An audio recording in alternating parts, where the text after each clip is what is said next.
আপনাদের সামনে বক্তারা আপনাদের সামনে যে সমস্ত বক্তব্য উপস্থিত করেছে তার সবটাকেই আমি সমর্থন জানিয়ে আপনাদের সামনে দুই একটি কথা বলে আমার কথা আমি শেষ করতে চাই। আপনারা ইতিমধ্যে জেনেছেন, দেখেছেন, গোটা দেশ এখন তোলপাড় হচ্ছে, রাজ্য তোলপাড় হচ্ছে। যেদিন আমাদের দেশের নির্বাচনের দিন ঘোষণা হয়েছে সেদিন থেকে সারা দেশের বিভিন্ন রাজ্যের ভোটারদের মধ্যে একটা উন্মাদনা তৈরি হয়েছে, আলোড়ন তৈরি হয়েছে। এবার যে নির্বাচন হচ্ছে সেই নির্বাচনের প্রেক্ষিত আলাদা, এই নির্বাচনের ইস্যু আলাদা। এই নির্বাচন হচ্ছে দেশ রক্ষার নির্বাচন, আমাদের দেশের সংবিধান রক্ষার নির্বাচন। দেশ এবং সংবিধান যদি না থাকে, আমরা যারা এই যে রাজনীতি করছি এখন গোলাপাটি আপনাদের সামনে আমার পার্টির কথা আমি বলছি, অন্য রাজনৈতিক দলের কথা তারা বলছে, এটা থাকবে কিনা এরকম একটা জায়গা তৈরি হচ্ছে।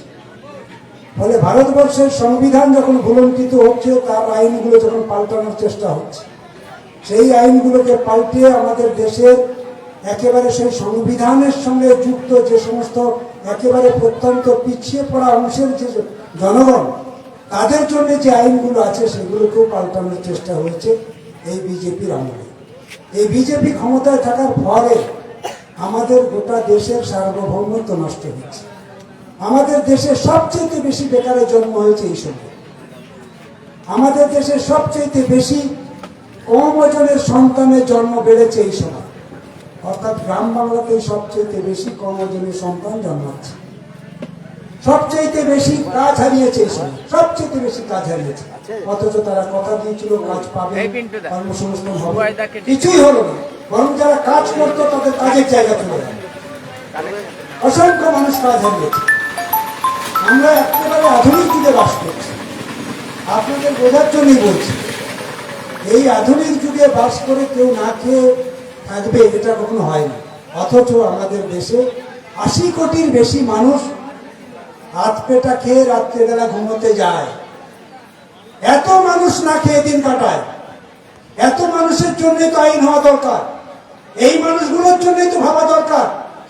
অথচ এই সরকার ক্ষমতায় আসার পর এদের জন্য কোনো ভাবনা নেই। সবচেয়ে বেশি কৃষক আত্মহত্যা করেছে এই সময় দাঁড়িয়ে। আমরা যে এলাকায় বাস করছি, বিশেষ করে সুন্দরবনের প্রত্যন্ত এলাকা, বসিরহাট লোকসভা কেন্দ্র, আমাদের বেশিরভাগ মানুষ জমির উপরে নির্ভর করে, চাষের উপরে নির্ভর করে। সেই চাষিদের স্বপ্ন আজকে ভুলণ্ঠিত হচ্ছে। স্বপ্ন দেখার তাদের অধিকার নেই। চাষির ছেলে আর লেখাপড়া শিখতে পারবে না, কৃষকের ছেলে আর লেখাপড়া শিখতে পারবে না। আমাদের দেশে এই আইন তৈরি হচ্ছে, আমাদের দেশে এই নিয়ম তৈরি হচ্ছে। আমাদের দেশের আইন পাল্টিয়ে গোটা ভারতবর্ষের একেবারে পিছিয়ে পড়া অংশের যে জনজাতি আদিবাসী, তাদের জন্য যে আইন ছিল সেই আইনটা পাল্টিয়ে দেওয়া হলো।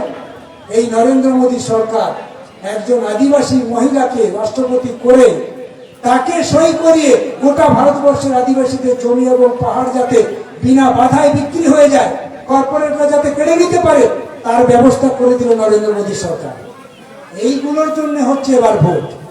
পেটের জন্য ভোট, কাজের জন্য ভোট, কর্মসংস্থানের জন্য ভোট, শিক্ষার জন্য ভোট, স্বাস্থ্যের জন্য ভোট।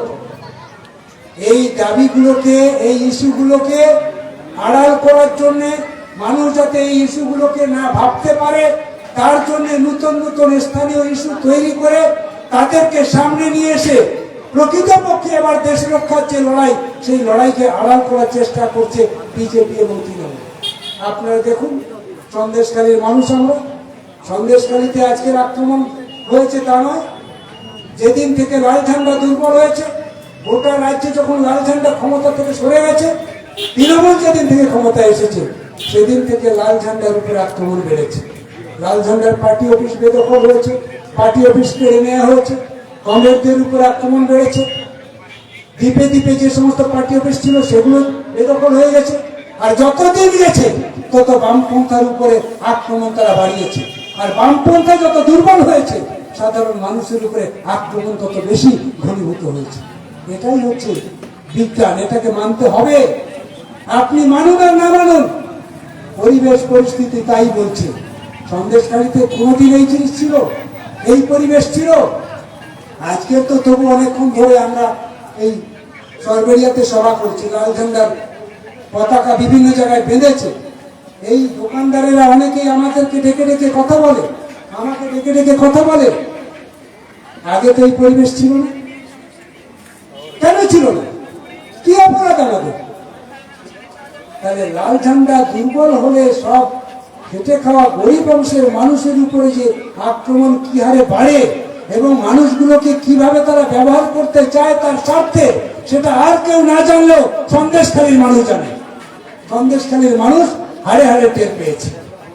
সন্দেশখালীর পুলিশ প্রশাসন, সন্দেশখালীর অ্যাডমিনিস্ট্রেশন, কারো ক্ষমতা ছিল নিজের মতন করে গরিব মানুষ আসলে তার অভিযোগটা নেওয়ার মতো?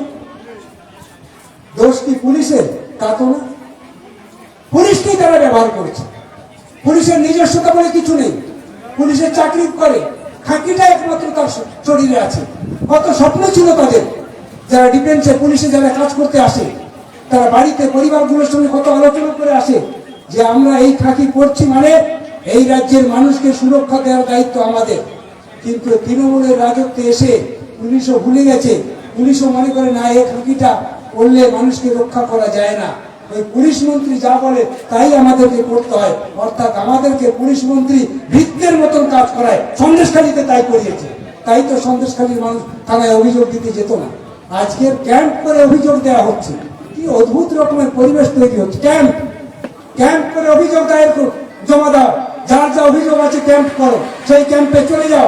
সেই ক্যাম্পে পুলিশ বসে আছে, সেই ক্যাম্পে বিডিওর লোক বসে আছে, সেই ক্যাম্পে তুমি জমা দেবে। পরিবেশটা কোথায় নিয়ে গেছে তারা? কোন রাজত্বে বাস করছি? এখানে পঞ্চায়েত নেই, এখানে পুলিশ প্রশাসন নেই, এখানে বিডিও অফিস নেই। কই 34 বছর তো এরকম হয়নি। ক্যাম্প করে অভিযোগ জমা দিতে হবে। মানুষ চলে যেত হাসতে খেলতে, পাড়ায় একটা গন্ডগোল হলে চলে যেত থানায়, গিয়ে বলতো বাবু আমার পাড়ায় এই গন্ডগোল হয়েছে, ওটা মিটিয়ে দেওয়ার ব্যবস্থা করবো। ওরা আগেই বলতো পঞ্চায়েতে বাবুদের সঙ্গে কথা হয়েছে, বাবুরা কি বলেছে, তোমার কি সমস্যা? সব সমস্যা পাড়ায় বসে মিটে যেত, সব সমস্যা থানায় বসে মিটে যেত। একটা লোকের নামে কেস হতো না, মিথ্যে মামলা হতো না কারোর বিরুদ্ধে। সব পঞ্চায়েত, পুলিশ, বিডিও অফিস সব মিলিয়ে একটা আলাদা পরিবেশ তৈরি ছিল তখন। সেই পরিবেশ তো ভেঙে গেল। সেই পরিবেশ আছে এখন, ইচ্ছে থাকলেও পুলিশ তার মতন করে কেস সাজাতে পারে না। এই তো আমি দাঁড়িয়ে আছি আপনাদের সামনে, জলজ্যান্ত উদাহরণ। সারা দেশের লোক ছিচি করেছে আমাদের রাজ্যের দিকে তাকিয়ে। একজন প্রাক্তন বিধায়ক, বামপন্থী আন্দোলনের কর্মী, সিপিএম এর পার্টি সদস্য, গরিবের সঙ্গে থাকে প্রতিদিন, যার সঙ্গে সম্পর্ক, সেই লোকটাকে মিথ্যে মামলা দিয়ে জেলে পাঠাতে হবে। তাও আবার অভিযোগ করার আগেই কেস রুজু হয়ে যাচ্ছে। এটা দিয়ে সবটা পুলিশ ইচ্ছে করে করছে, এটা আমরা মনে করি না। করানো হচ্ছে, পাঠাতে হবে ওদেরকে জেলে। ওদের ভয় হচ্ছে এটা। যেভাবে আজকের গোটা সন্দেশখালী অত্যাচারের কাহিনী এরা তুলে ধরার চেষ্টা করছে, চোর গুন্ডা বদমাইশরা যেভাবে এখানে ঘাঁটি করে বসেছে, এদের বিরুদ্ধে যারা মুখ খুলছে, এই মুখ যদি বন্ধ করতে হয় জেলে পাঠাতে হবে। তাই তো তারা জেলে পাঠিয়ে দিয়েছিল মিথ্যা মামলা দিয়ে। আমি সেদিনই বলেছিলাম, আপনারা জেনে রাখুন, যেদিন আমাকে জেলে নিয়ে যাওয়া হচ্ছে সেদিন আমি বলেছিলাম যে আপনি আমাকে জেলে নিয়ে যাচ্ছেন, নিয়ে যান, কিন্তু নিরাপদ সরকার যতদিন জেলে থাকবে মমতা ব্যানার্জি ততদিন ঘুমোতে পারবে না। মমতা ব্যানার্জির ঘুম কেড়ে নেবে গোটা রাজ্যের মানুষ।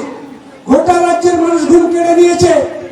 গোটা রাজ্যের সমস্ত থানাগুলোতে অবস্থান বিক্ষোভের মধ্য দিয়ে গোটা দেশের লোক তাকিয়েছিল পশ্চিমবঙ্গে কি হচ্ছে। যে পশ্চিমবঙ্গ ছিল গণতান্ত্রিক আন্দোলনের পীঠস্থান, সেই পশ্চিমবঙ্গে আজকে সমস্ত থানাগুলোতে আজকে সব অংশের মানুষ অবস্থান বিক্ষোভ করছে। অদ্ভুত রকমের পরিস্থিতি গোটা রাজ্যে তৈরি হয়ে গেল। আজকে সেটা সামাল দেওয়া বড় কঠিন হয়েছে। আজকে গোটা রাজ্যের মানুষ বুঝেছে তৃণমূল এবং বিজেপির মধ্যে কোনো তফাৎ নেই। আমাদের নেতারা বলেছে সেই জন্য একটা পরিবর্তন চাই। সেই পরিবর্তনের হাওয়া ইতিমধ্যে গোটা রাজ্যে বইছে, গোটা রাজ্যে সেই হাওয়া বইছে। সেই পরিবর্তনের হাওয়া ওরা ঠেকাতে পারছে না। এইরকম একটা প্রেক্ষাপটে দাঁড়িয়ে সন্দেশখালী সহ বসিরহাট লোকসভা কেন্দ্রটা তাদের চাই। এই বসিরহাট লোকসভা কেন্দ্রে কে বা কারা জিতবে? বসিরহাট লোকসভা কেন্দ্রে বামফ্রন্টের মনোনীত প্রার্থী কাস্তাতুরি, তারা হচ্ছে তার এবার প্রতীক চিহ্ন। সব লোক তার দিকে চলে যাচ্ছে। যত দিন যাচ্ছে তত লাল ঝান্ডার শক্তি বাড়ছে, লাল ঝান্ডার মিছিলটা লম্বা হচ্ছে। বড় বিপদ তাদের সামনে আজকে। সেই বিপদ কিভাবে মোকাবেলা করবে। যত দিন যাচ্ছে তত তারা অসুস্থ হয়ে যাচ্ছে, পারবে না তার প্রচার করতে। মানুষ তাদের এই প্রচার চায় না। যারা চোর গুন্ডা বদমাইশের নামের তালিকায় যাদের নাম আছে, যাদেরকে নিজের দল একটা সময় প্রার্থী করেনি দুর্নীতির দায়ে, আজকে তাদেরকে প্রার্থী করতে হচ্ছে। কারণ বসিরহাট লোকসভার মতন জায়গাতে পরিচ্ছন্ন একজন ব্যক্তিকে প্রার্থী করার মতন তৃণমূলের শক্তি নেই, তৃণমূলের সেই পরিবেশ নেই। আর অন্যদিকে বিজেপি প্রার্থী দেওয়ার মতন তাদের ক্ষমতা নেই। বিজেপি সেই ক্ষমতা হারিয়েছে। সন্দেশখালীর মানুষ, বসিরহাটের মানুষ, বাম মনস্ক মানুষ, এরা কোনো সময়ের জন্য দাঙ্গা চায় না, বিভেদ চায় না। এই সন্দেশখালীর ঐক্য, সন্দেশখালীর একসঙ্গে চলা, হাতে হাত মিলিয়ে কাঁধে কাঁধ মিলিয়ে যে উন্নয়ন হয়েছে, সেই উন্নয়নকে চিড় ধরাতে চায় না সন্দেশখালীর মানুষ। সেই জায়গায় দাঁড়িয়ে তারা বিভেদের রাজনীতি, আবার ধর্মের রাজনীতি। তাই তো তারা প্রার্থী খুঁজে না পেয়ে রেখা পাত্রকে তারা প্রার্থী করেছে। রেখা পাত্র কি লোকসভায় পাঠানোর মতন প্রার্থী? আপনাদের কি মনে হয়? রেখা পাত্রকে লোকসভায় পাঠানোর মতন প্রার্থী? রেখা পাত্র পঞ্চায়েতে ভোটে দাঁড়াতে পারে না, বুথে ভোটে দাঁড়াতে পারে না, পঞ্চায়েত সমিতি ভোটে দাঁড়াতে পারে না। সেই রেখা পাত্র একেবারে গ্রামীণ সর্বহারা ক্ষেত মজুর পরিবার থেকে একজন মহিলাকে তারা প্রার্থী করেছে। কেন? রেখা পাত্র বিরাট মুখ, রেখা পাত্রকে সবাই চেনে। বামপন্থী একজন কর্মীকে যা চেনে বসিরহাটের লোক, সন্দেশকারী লোক, রেখা পাত্রকে, রেখা পাত্রের পাড়ার লোক চেনে। তাহলে তাকে কেন প্রার্থী করা হলো?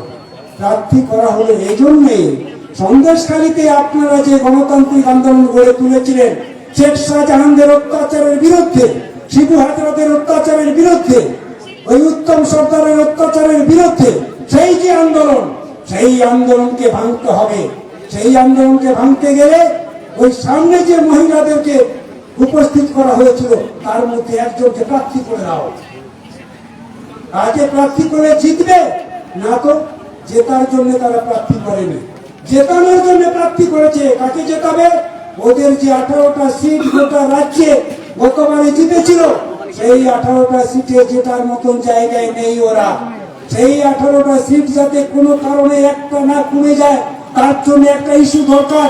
এবার গোটা দেশের যে ইস্যু আমাদের মানুষের সামনে এসেছে, সেই ইস্যু যেভাবে ছড়াচ্ছে, তাতে এবার বিজেপি পশ্চিমবঙ্গে আর তেমন সুবিধে করতে পারবে না। সুতরাং এই 18টা সিটও যদি এবার জিততে না পারি, তাহলে তো আমাদের পশ্চিমবঙ্গ থেকে পাককারি গুটিয়ে চলে যেতে হবে।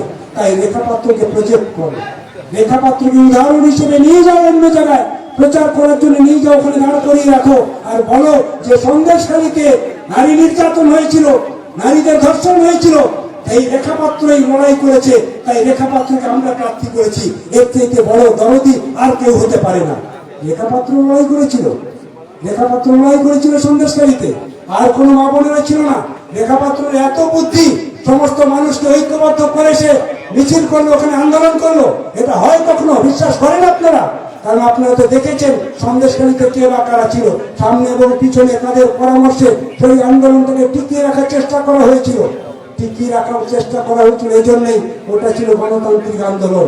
সেই আন্দোলন ভেঙেছে বিজেপি, সেই আন্দোলন ভাঙলো বিজেপি। তাহলে যে বিজেপি গণতান্ত্রিক আন্দোলন ভেঙে দেয়, যে বিজেপি ওই মায়েদের অত্যাচারের বিরুদ্ধে যে লড়াই, সেই লড়াইকে দুর্বল করে দেয়, সেই বিজেপি আবার সেই মহিলাদেরকে প্রার্থী করে বলছে যে আমরা মহিলাদের পক্ষে আছি। এই সহজ কথাটা যদি সহজ করে আমরা না বুঝি, তাহলে এই রেখাপাত্ররা বিজেপি আবার এই ঘোড়া জোরে মাছ ধরে চলে যাবে। আমি বিশ্বাস করি সন্দেশখালীর মানুষকে, সন্দেশখালীর মানুষ ভোটার সকলে অনেক বেশি রাজনীতি সচেতন। আপনার এই রাজনৈতিক সচেতনতার কাছে বিজেপির যে চক্রান্ত, তৃণমূলের এই যে চক্রান্ত, এই সব চক্রান্ত ভেঙে, এই চক্রান্তের বেড়াজাল ভেঙে এবার আপনারা লাল ঝান্ডাকে জেতাবেন। লাল ঝান্ডার হাওয়া বইছে, এ হাওয়া থামবে না। যতক্ষণ না লাল ঝান্ডা জয় হচ্ছে, ততক্ষণ এই হাওয়া থামবে না। সন্দেশখালী তথা বসিরহাট লোকসভা কেন্দ্র থেকে এবার লাল ঝান্ডার প্রার্থী পার্লামেন্টে যাবে। আর বসিরহাট লোকসভার মানুষের এটাই হচ্ছে প্রত্যাশা। দেশের মানুষ, রাজ্যের মানুষ তাকিয়ে আছে। আর কোন জায়গা থেকে না আসলেও অন্তত সন্দেশখালীর সেই প্রত্যন্ত এলাকার যে প্রার্থী, বসিরহাট লোকসভার প্রার্থী, লাল ঝান্ডার প্রার্থী, তাকে আমরা পার্লামেন্টে দেখতে চাই। আপনাদের শুভবুদ্ধি সম্পন্ন চিন্তা চেতনা আগামী দিন সেই কাজ করবে। লাল ঝান্ডাকে জেতাবেন। লাল ঝান্ডা জিতলে আপনার ভবিষ্যৎ তৈরি হবে। লাল ঝান্ডার মিছিলটা লম্বা হলে আপনার ছেলের চাকরি হবে। লাল ঝান্ডার মিছিলটা শক্তিশালী হলে আপনার ব্যবসা ভালো চলবে। লাল ঝান্ডাকে জেতাতে পারলে আর একটা কৃষক আত্মহত্যা করবে না। লাল ঝান্ডা জিতলে সন্দেশখালীর মতন জায়গাতে একটা স্কুল বন্ধ হবে না। লাল ঝান্ডা জিতলে আমার আপনার ঘরের ছেলেমেয়েরা এই ধামাখালি থেকে লাইন দিয়ে আর কখনো পরিযায়ী শ্রমিকের খাতায় নাম লেখাবে না। লাল ঝান্ডা জিতলে সব অংশের মানুষ আবার কাঁধে কাঁধ মিলিয়ে সন্দেশখালীর যে উন্নয়ন, সেই উন্নয়নকে আবার তারা তুলে ধরবে। সেজন্যই আগামী দিন লাল ঝান্ডার জয়ের প্রত্যাশায় রইলাম। আপনারা সকলেই ভালো থাকবেন। লাল ঝান্ডাকে জেতান। লাল ঝান্ডা জিতলে আপনাদের সকলেই ভালো হবে। আপনাদের সকলকে অভিনন্দন আসসালাম জানিয়ে আমার বক্তব্য এখানে ইতি করছি। ইনকলাব জিন্দাবাদ, বামফ্রন্ট ঐক্য জিন্দাবাদ। আসন্ন লোকসভা নির্বাচনে রাজ্যের প্রতিটি প্রান্তে বামফ্রন্ট প্রার্থীদের জয়ী করুন।